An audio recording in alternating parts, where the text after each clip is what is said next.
Since 1997, the Wyoming Game and Fish Department has monitored the distribution and prevalence of chronic wasting disease to better understand how this disease affects the health of Wyoming's deer and elk populations.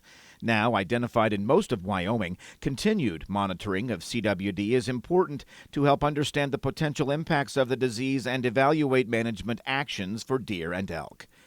Collecting samples for valid estimates of prevalence can be a challenge. It requires large sample sizes in focused areas across the state. The Game and Fish Laboratory has limited testing capacity to monitor CWD across the entire state, so focused sampling means rotating hunt areas each year. This year, elk and deer monitoring have a heavy emphasis on the western half of Wyoming. But for two specific hunt areas, deer hunt areas 96 and 97 in the Lander region, Game and Fish will require a mandatory CWD sample submission from hunters. Deer hunt areas 96 and 97 open for archery September 1st. Rifle seasons open October 15th.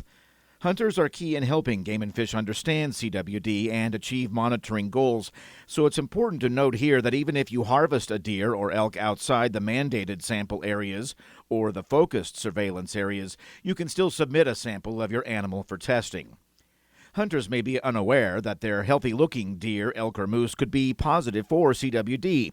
To minimize transmission, Wyoming regulations permit deer, elk, and moose hunters to transport only the following items within Wyoming: edible portions with no part of the spinal column or head attached, cleaned hide without the head, skull plate, or antlers that have been cleaned of all meat and brain tissue, teeth, or finished taxidermy mounts. The same rules apply to transport of carcasses out of state, with the addition that whole carcasses of deer, elk, and moose are not allowed to be transported out of Wyoming. Deer, elk, and moose taken in Wyoming can be transported within the state to a camp, private residence for processing, a taxidermist, a processor, or a CWD sample collection site in Wyoming.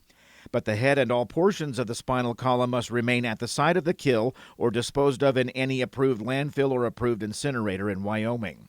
A straightforward guide to carcass disposal and transport is on the Game and Fish website. Click on the Hunting in Wyoming tab and scroll down on the next page.